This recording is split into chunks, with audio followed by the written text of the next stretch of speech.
ആവേശമുണ്ടല്ലോ. ശരിക്കും പറഞ്ഞാൽ ഇതുപോലൊരു ആവേശം കൊല്ലത്ത് നമ്മൾ കണ്ടിട്ടില്ല. അപ്പുറത്ത് ഇപ്പൊ നമ്മൾ നിൽക്കുന്നത് കൊല്ലത്താണ്. റോഡ് മറികടന്നാൽ കുണ്ട്രയാണ്. അങ്ങനെ ഒരു സ്ഥലമാണ് ചന്ദനത്തോപ്പ്. ആവേശം ഇങ്ങനെ ജസ്റ്റ് എസ്കേപ്പ് ആയിരുന്നു അല്ലെ. ആവേശം രണ്ട് പ്രവർത്തകർക്കിടയിലും ഉണ്ട്. നമുക്കിപ്പം ചിന്തയുണ്ട്, നമ്മുടെ ജയമോഹൻ സഖാവുണ്ട്. വെൽക്കം. ജയമോഹൻ സഖാവിനെ കുറിച്ച് ഞാൻ ആദ്യം കേൾക്കുന്നത് കൊല്ലം ജില്ലയിലായിരുന്നത് കൊണ്ട് തന്നെ 2011-15 തോന്നല്ലേ ഒരു പുരസ്കാരം നമ്മുടെ രാജ്യത്ത് കൊടുക്കുന്നുണ്ട്. അത് ഏറ്റവും മികച്ച ജില്ലാ പഞ്ചായത്തിനുള്ള പുരസ്കാരമാണ് അല്ലെ. അത് വാങ്ങിയ കക്ഷിയാണ് ഈ ഇരിക്കുന്നത് അല്ലെ. പിന്നീട് നിയമസഭാ തെരഞ്ഞെടുപ്പുകൾ സ്വപ്നം കണ്ടിരുന്നോ എപ്പോഴെങ്കിലും? ഇല്ല, നിയമസഭാ തെരഞ്ഞെടുപ്പിലേക്ക് ആദ്യമായിട്ടാണ് മത്സരിക്കുന്നത്. എത്ര വർഷമായി പാർട്ടിയിൽ? ഒരു 15 വർഷമാവും. ജി സുധാകരൻ പ്രവർത്തിച്ചതിന്റെ ഏകദേശം സമാനമായ കാലയളവുണ്ട്. ഇപ്പോഴും നിയമസഭ ആദ്യമായിട്ടാണ് കിട്ടുന്നത്. നിയമസഭയിൽ ഇതിനിടയ്ക്ക് പാർട്ടി വിടാൻ തോന്നിയില്ലേ? പാർട്ടി വിട്ടിട്ടില്ലെന്ന് മാത്രമല്ല, പാർട്ടിയുടെ അച്ചടക്കങ്ങൾ പാലിച്ചുകൊണ്ട് ഇതുവരെ ഒരു താക്കീതിന് പോലും ഇടവരാത്ത രൂപത്തിൽ സംശുദ്ധമായ രാഷ്ട്രീയവും പാർട്ടി മാനദണ്ഡങ്ങളും അനുസരിച്ച് മാത്രമേ ഇതുവരെ പ്രവർത്തിക്കൂ. അതെ, ജയമോഹൻ സഖാവിന്റെ കാര്യം ഇരുത്തിക്കൊണ്ട് പുകഴ്ത്തുന്നതല്ല എങ്കിലും Jayamohan so simple and down to earth. ശരിയാണ്. അപ്പോഴത്തെ ബിന്ദു കൃഷ്ണ ഈ so familiar in the constituency. Jayamohan സഖാവിന്റെ കാര്യത്തിലെ 35 വർഷമായിട്ട് സാധാരണ 30-35 വർഷം പ്രവർത്തിക്കുമ്പോൾ MLA സ്ഥാനമൊക്കെ കിട്ടേണ്ടതല്ലേ? ഇതുവരെ കൊടുത്തില്ല എന്നുള്ള ഒരു പരിഭവം പോലും ഇല്ലെന്ന് മാത്രമല്ല, ഇപ്പോൾ തന്നെ പരിഗണിച്ചപ്പോൾ പോലും അത് പാർട്ടിയുടെ തീരുമാനമായതോടെ അംഗീകരിക്കുന്നു അല്ലേ? അതെ, പാർട്ടി തീരുമാനം അംഗീകരിച്ചു തന്നെയാണോ മത്സരിക്കേണ്ടത് എന്ന് അങ്ങോട്ട് ചോദിച്ചു ഞാൻ അറിഞ്ഞത്. അതെ, ആ നിലയിൽ തന്നെയാണ്. പാർട്ടി പറയുന്നത് അനുസരിച്ചല്ലാതെ പ്രത്യേക ഒരു ആഗ്രഹ അഭിലാഷം വെച്ച് സാക്ഷാത്കരിക്കാൻ വേണ്ടി ഒരു വളഞ്ഞ വഴിയും ജീവിതത്തിൽ സ്വീകരിച്ചിട്ടില്ല, ഇനി സ്വീകരിക്കത്തുമില്ല. മൂന്നാമത്തെ ഊഴമാണ്. അപ്പം മുകേഷ് ആയിരുന്നു മണ്ഡലത്തിൽ. മുകേഷ് ഒരു മണ്ഡലത്തിൽ വളരെ സജീവമല്ലായിരുന്നു എന്നുള്ളതാണ് വിമർശനം. അത് ഈ തെരഞ്ഞെടുപ്പിൽ എന്തെങ്കിലും ബാധിക്കൂ? അതൊരു മുകേഷിനെ അദ്ദേഹം രാഷ്ട്രീയത്തിലേക്ക് വരുന്നത് തന്നെ സിനിമ ഫീൽഡിൽ നിന്നാണ്. രാഷ്ട്രീയത്തിൽ നിൽക്കുമ്പോഴും സിനിമ കൈവിടാതെ തന്നെ അതുമായി ബന്ധപ്പെട്ട് പോയിരുന്നു. ചിലപ്പോൾ സിനിമയിൽ പോകേണ്ടി വരുമ്പോ നാട്ടിലെ ചില ദിവസങ്ങളിൽ കാണൂല. ഇതിനെ പർവ്വതീകരിച്ച് ആളുകൾ ചിത്രീകരിക്കാം. എന്നാൽ കൊല്ലം ജില്ല, അതിന്റെ തലസ്ഥാന നഗരി, എത്രയോ സാംസ്കാരിക നായകന്മാരായിട്ടുള്ള ആളുകൾക്ക് ജന്മം നൽകിയ നാടാണ് ഈ കൊല്ലം.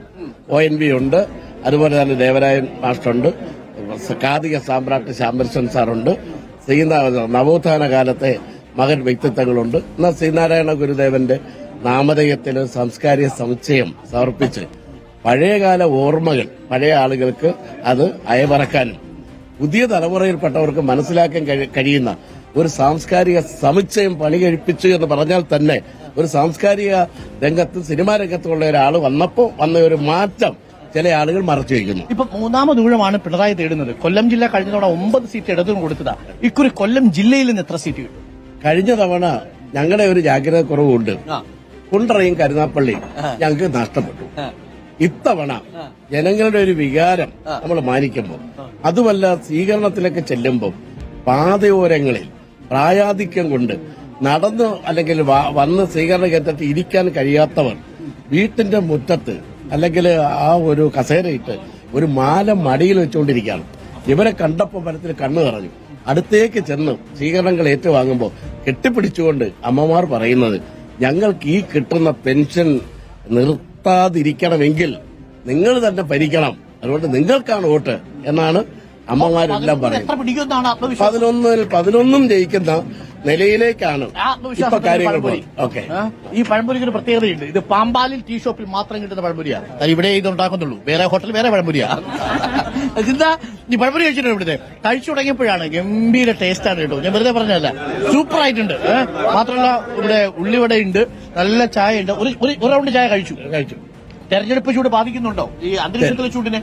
ഈ അന്തരീക്ഷത്തിലെ ചൂട് ഇതുവരെ ബാധിക്കാത്ത എന്താന്ന് ചോദിച്ചാൽ, ഒരു 10-18 വയസ്സ് മുതൽ രാഷ്ട്രീയ രംഗത്ത് പ്രവർത്തിക്കുമ്പോൾ ഈ സന്ദർഭത്തിൽ എല്ലാ കാലത്തും ചൂടാണ്.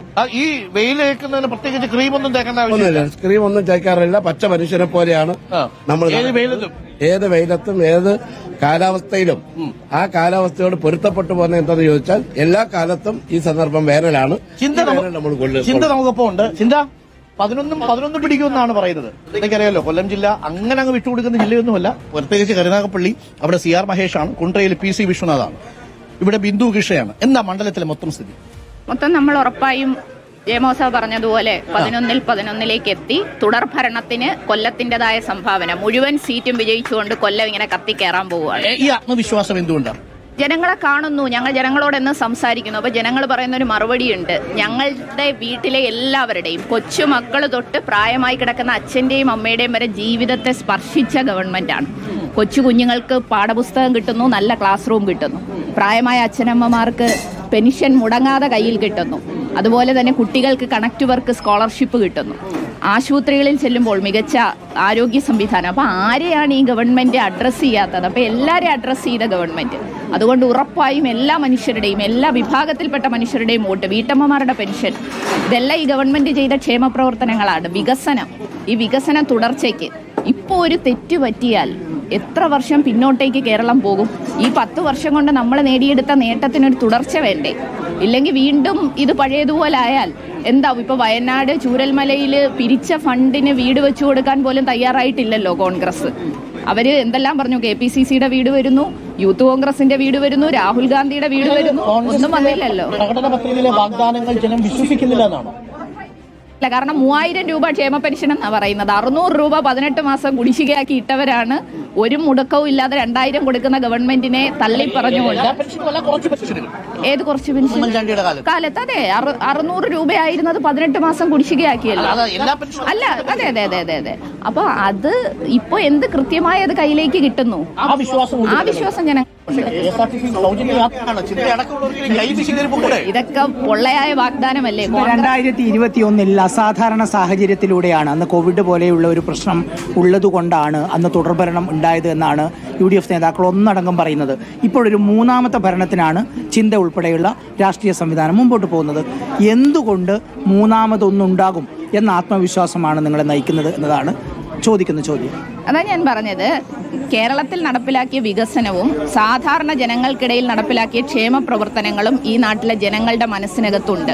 ഒരു വലിയ പ്രതിസന്ധി വന്നപ്പോൾ ഈ നാടിനെ ചേർത്ത് നിർത്തിയത് ഈ ഗവൺമെന്റ് ആണ് എന്നുള്ളത് 21 അതേ സാഹചര്യം നിലനിൽക്കുന്നു എന്നുള്ളതാണ്. അല്ല, ഇത് വേണം എന്നുള്ളത് തീർച്ചയായിട്ടും. കാരണം ജനങ്ങൾ പൂർണ്ണമായി, ഞങ്ങൾ എല്ലാ ദിവസവും ജനങ്ങൾക്കിടയിൽ ഇപ്പോൾ ഇറങ്ങുകയാണല്ലോ. അപ്പൊ ജനങ്ങളെ കാണുമ്പോൾ അവരുടെ ഒരു റെസ്പോൺസ്. ഇപ്പൊ ജയമോസാവ് പറഞ്ഞു, ഒരു അമ്മ വന്നൊരു മാല കൊടുത്തിട്ട് പറയാണ്, ഇതൊന്ന് പിണറായിയുടെ കഴുത്തിൽ താങ്കൾ ഇടണം എന്ന് പറയുകയാണ് കരഞ്ഞുകൊണ്ട്. ഇവിടെ ഒരു കശുവണ്ടി തൊഴിലാളി ചേച്ചി നിൽപ്പുണ്ട്. ഈ ചേച്ചിയുടെ അനുഭവം എന്ന് പറഞ്ഞാൽ ജയമോസ അവരുടെ മകനെ MBBS അഡ്മിഷന് വേണ്ടി എത്തിക്കാൻ ഏറ്റവും മാതൃകാപരമായ പ്രവർത്തനം നടത്തി. മകൻ ഇപ്പൊ ഡോക്ടറായി, ഈ കശുവണ്ടി തൊഴിലാളിയുടെ. മെഡിക്കൽ കോളേജ് MBBS പഠിത്തം തീർന്നു. ജയമോൻ സാറായിരിക്കും അഡ്മിഷൻ മേടിച്ചത്. പരീക്ഷ എഴുതുന്ന പോലല്ലേ? പിന്നെ ഇടപെടൽ ചെന്നൈ വരെ പോയി. ചെന്നൈ വരെ ഞങ്ങളെ DYFIക്കാരാ കൂടെ പോയത്. മകൻ കാഷ്യൂ കോർപ്പറേഷനിലെ ലതയുടെ മകൻ മാത്രമല്ല, കാഷ്യൂ കോർപ്പറേഷനിലെ തൊഴിലാളികളിൽ, കശുവണ്ടി മേഖലയിലെ തൊഴിലാളികളിൽ മിടുക്കരായിട്ടുള്ള കുട്ടികളെ ഉന്നതങ്ങളിലേക്ക് എത്തിക്കുക എന്ന ലക്ഷ്യം വെച്ചുകൊണ്ട് ഒരു എൻട്രൻസ് കോച്ചിങ് ക്ലാസ് സൗജന്യമായി നടത്തിയതിൽ ഈ ലതയുടെ മോനും വന്ന് പങ്കെടുത്തു. അപ്പൊ അഡ്മിഷൻ സമയമായപ്പോ കേന്ദ്ര സർക്കാരും ESI ബോർഡും തൊഴിലാളിയുടെ മക്കൾക്കുള്ള സംവരണ സീറ്റ് അവർ റദ്ദു ചെയ്തു. ഇവർ മാനസികമായി തകർന്നുപോയി. അങ്ങനെ തകർന്നു നിൽക്കുമ്പോഴാണ് മോനും അമ്മയും കൂടി എന്നെ സമീപിക്കുന്നത്. ഞങ്ങൾ ESI ബന്ധപ്പെട്ടപ്പോ അവർ കൈമലർത്തി. അപ്പൊ ഹൈക്കോടതിയിലും സുപ്രീം കോടതിയിലും പോയി വിധി വാങ്ങി. ആ വിധിയുടെ ബലത്തിൽ 16 തൊഴിലാളികളുടെ മക്കളെ MBBS പാസ്സാക്കിയെടുത്ത ഒരു പ്രവർത്തനത്തെ പങ്കാളിയായ ആളാണ് ഞാനും. ഇത് രാഷ്ട്രീയ പ്രവർത്തനം സന്തോഷം തന്ന നിമിഷമായിരിക്കും അല്ലേ? രാഷ്ട്രീയ പ്രവർത്തനത്തില് സന്തോഷം കിട്ടിയ ഒരുപാട് അനുഭവങ്ങളുണ്ട്. ഉമ്മൻചാണ്ടി കേരളത്തിലെ മുഖ്യമന്ത്രിയായിരിക്കുമ്പോഴാണ് ജില്ലാ പഞ്ചായത്ത് പ്രസിഡന്റായിട്ട് ഞാനിരിക്കുന്നത്. ജില്ലാ പഞ്ചായത്തിന്റെ ഗുണഭോക്താക്കളെ നേരിട്ട് തെരഞ്ഞെടുക്കാനുള്ള അധികാരം അന്നുണ്ടായിരുന്നില്ല. അപ്പോഴാണ് ജില്ലയിലെ മുഴുവൻ ഭിന്നശേഷിക്കാരായിട്ടുള്ളവർക്കും മുച്ചക്ര വാഹനം നൽകാൻ വേണ്ടി ഞങ്ങളൊരു തീരുമാനമെടുത്തു. അത് അംഗീകാരം വാങ്ങി. അങ്ങനെ 1023 ഭിന്നശേഷിക്കാർക്ക് ഒരുമിച്ച് മുച്ചക്ര വാഹനം നൽകിയെന്ന് മാത്രമല്ല, മുഖ്യമന്ത്രി ഉദ്ഘാടനം ചെയ്യാൻ വരുമ്പോൾ ഈ 1023 പേരെയും ഈ വാഹനത്തിൽ കയറ്റിയിരുത്തി മുഖ്യമന്ത്രിയെ കൊണ്ട് ഒരു വണ്ടിയിലെ ഹോൺ അടുപ്പിക്കുന്നു. 1233 പേരും ഹോൺ അടിച്ചു. അപ്പൊ പട്ടണം ഞെട്ടി. ഇങ്ങനെയുള്ള ഒരുപാട് പാവങ്ങളെ നമ്മൾ സഹായിക്കുകയും സംരക്ഷിക്കുകയും ചെയ്ത അനുഭവങ്ങൾ ഒരിക്കൽ കൂടി തെരഞ്ഞെടുത്താൽ ഇത്തരത്തിലുള്ള സർപ്രൈസുകൾ കൊല്ലത്തുണ്ടാവുന്നതാണ്. അത് ജനങ്ങള് അത് പ്രതീക്ഷിക്കുന്നുണ്ട്. കാര്യം ജില്ലാ പഞ്ചായത്തിലും കാഷ്യൂ കോർപ്പറേഷനിലും ഇരുന്ന സന്ദർഭത്തില് ജില്ലാ പഞ്ചായത്താണെങ്കിൽ കേരളത്തിൽ ആദ്യമായി ദേശീയ പുരസ്കാരം നേടാൻ കഴിഞ്ഞത് ഞാൻ ജില്ലാ പഞ്ചായത്ത് പ്രസിഡന്റായി. ഉമ്മൻചാണ്ടി കേരളത്തിൽ മുഖ്യമന്ത്രിയായിട്ടിരിക്കുമ്പോൾ 8 പുരസ്കാരങ്ങളാണ് അദ്ദേഹം പ്രഖ്യാപിച്ചത്. അതായത് ഉമ്മൻചാണ്ടി സർക്കാർ 8 പുരസ്കാരം കൊടുത്തിട്ടുണ്ട്. 8ഉം കൈനീട്ടി മേടിച്ചത് മാത്രമല്ല 85 ലക്ഷം രൂപ കിട്ടി. അത് നമ്മുടെ ജില്ലാ ആശുപത്രി, ഹോമിയോ ആശുപത്രി, ആയുർവേദ ആശുപത്രി, അവിടെ ഒരുക്കിയിരിക്കുന്ന സൗകര്യങ്ങൾ, അവിടെ ഇട്ടിരിക്കുന്ന കല്ല് എടുത്ത് പരിശോധിച്ചാൽ അത് ഈ പാവപ്പെട്ടവൻ ജില്ലാ പഞ്ചായത്ത് പ്രസിഡന്റായിട്ട് ഇരിക്കുന്ന സന്ദർഭത്തിലാണ് ഇതെല്ലാം ചെയ്തിട്ടുള്ളത്. ഇതേ മോഡൽ ഈ മണ്ഡലത്തിലും ജില്ലയുടെ തലസ്ഥാനത്തും ജനങ്ങൾക്ക് നാടിനും വേണ്ടത് ഈ അനുഭവ സമ്പത്ത് കൈമുതലായി വെച്ചുകൊണ്ട് ചെയ്യാൻ കഴിയുമെന്ന് ജനങ്ങൾ പ്രതീക്ഷിക്കുന്നു. ജനങ്ങളോടൊപ്പം നിൽക്കും. ജനങ്ങളിൽ നിന്ന് ഉയർന്നു വരുന്ന അഭിപ്രായങ്ങളായിട്ട് പദ്ധതി രൂപീകരിക്കും, സമർപ്പിക്കും. ഈ മണ്ഡലത്തെ ലോകോത്തരത്തിലേക്ക് എത്തിക്കും. അപ്പോ അന്ന് വിജയിച്ചു വരുമ്പോ ഇതേപോലെ നമ്മൾ പാമ്പാലിൽ വരും, ചന്ദനത്തോപ്പിൽ വരും, ഇതേപോലെ ഒരു പഴംപൊരിയും കഴിക്കും. അല്ല, അന്ന് പഴംപൊരി വേറെ ആയിരിക്കും. ഇതല്ല, പഴയ പഴംപൊരി ഇവിടെ കിട്ടത്തില്ല എന്നാണ് ജയമോഹൻ സഖാവ് പറഞ്ഞത്. പുതിയതേ കിട്ടത്തുള്ളൂ അല്ലേ? അന്ന് പുതിയ പഴംപൊരി, അതോടൊപ്പം പായസം ഉണ്ടാവും.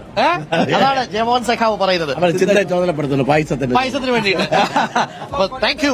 ചെറിയ മത്സരമല്ല, കൊല്ലത്തെ കടുത്ത മത്സരം. അപ്പൊ പ്രേക്ഷകർക്ക് മനസ്സിലായല്ലോ, വ്യക്തമായ കണക്കുകൂട്ടലുകളോടുകൂടി തന്നെയാണ് ജയമോഹൻ സഖാവിനെ നിർത്തിയിരിക്കുന്നത്. കണക്കുകൂട്ടലുകൂടി തന്നെയാണ് ബിന്ദു കൃഷി ഇറങ്ങുന്നത്. പൊരിഞ്ഞ പോരാട്ടമായിരിക്കും, നല്ല മത്സരം, ക്ലാസിക് ഫൈറ്റ് ആയിരിക്കും നടക്കുന്നത്. എന്തോ ഒന്ന് പറയാൻ വന്നു.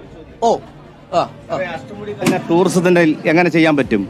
അതൊന്ന് വികസിപ്പിക്കാൻ പറ്റും. CRS മേഖലയിൽ നിൽക്കുന്ന ഒരു അഷ്ടമുടി കായലാണ്. അത് 100 മീറ്റർ ആയിരുന്നു, 50 മീറ്റർ ആക്കി. കടൽ 500 മീറ്റർ ആയിരുന്നു, അത് 50 മീറ്റർ ആക്കി. അഷ്ടമുടി കായല് ടൂറിസം മേഖല ആക്കുമെന്ന് പറയുന്നു. പക്ഷെ അത് എങ്ങനെ ആക്കാൻ പറ്റുന്നത്? അതിനുള്ള സമഗ്ര പദ്ധതി ഉണ്ടാവുമോ? ടൂറിസം സാധ്യതകളിൽ പ്രത്യേകിച്ച് കായൽ ടൂറിസത്തിന് ഇടം പിടിച്ചിട്ടുള്ള ഒരു നാടാണ് കൊല്ലം. അതുപോലെ തന്നെയാണ് മലയോര മേഖലയിലെ എക്കോ ടൂറിസം. ഈ ടൂറിസങ്ങളെ മുഴുവൻ സമന്വയിപ്പിച്ചുകൊണ്ട് ഒരു ലോക ടൂറിസം മാപ്പിൽ ഒരു സർക്യൂട്ട് ഇടം പിടിക്കാൻ കഴിയുന്ന തരത്തിലേക്ക് അത്ഭുതകരമായ മാറ്റങ്ങൾ അഷ്ടമുടി കാണാൻ വരുന്നയാളെ തെമ്മലയിലും കൊണ്ടുപോകും. അങ്ങനെ മലയോരവും തീരദേശവും തമ്മിൽ ബന്ധിപ്പിച്ചുകൊണ്ട് ഒരു വലിയ ടൂറിസം പദ്ധതിക്ക് രൂപം നൽകി അത് സമർപ്പിച്ചിരിക്കും. Okay, thank you. അപ്പോൾ ഒരുപാട് പ്രതിനിധികൾ കണ്ടു. ഇവിടെ കൂടിയിരിക്കുന്ന എല്ലാവരും പിന്നെ ഇടതുമുന്നണി ആയതുകൊണ്ട് സീറ്റ് എത്ര കിട്ടും നമ്മൾ ചോദിക്കുന്നില്ല. എല്ലാവരും ഒരേ അഭിപ്രായമായിരിക്കും പറയുക. എങ്കിലും പ്രിയപ്പെട്ട പ്രേക്ഷകരെ, മത്സരം കടുത്തതായിരിക്കുമെന്നത് ഉറപ്പാണ്, ഒരു സംശയവും വേണ്ട. ഇപ്പോൾ സമയം 10 മണി കഴിഞ്ഞ് 26 മിനിറ്റായി. സമയം ഇങ്ങനെ പോയി. പഴംപൊരിയുടെ സ്വാദ് ജയമോഹൻ സഖാവിനെ കേട്ടിരുന്നത്. പാഴ്സൽ വേണ്ടി വന്നാൽ നമ്മൾ എടുക്കും. പക്ഷേ വോട്ട് എടുക്കുമോ എന്നുള്ളതാണ് ചോദ്യം. അത് ജയമോഹൻ സഖാവിനെ ഏൽപ്പിക്കുന്നു. അപ്പോൾ ഉഷാറായിരിക്കട്ടെ, ഗംഭീരമാവുന്നു. അപ്പൊ നമുക്ക്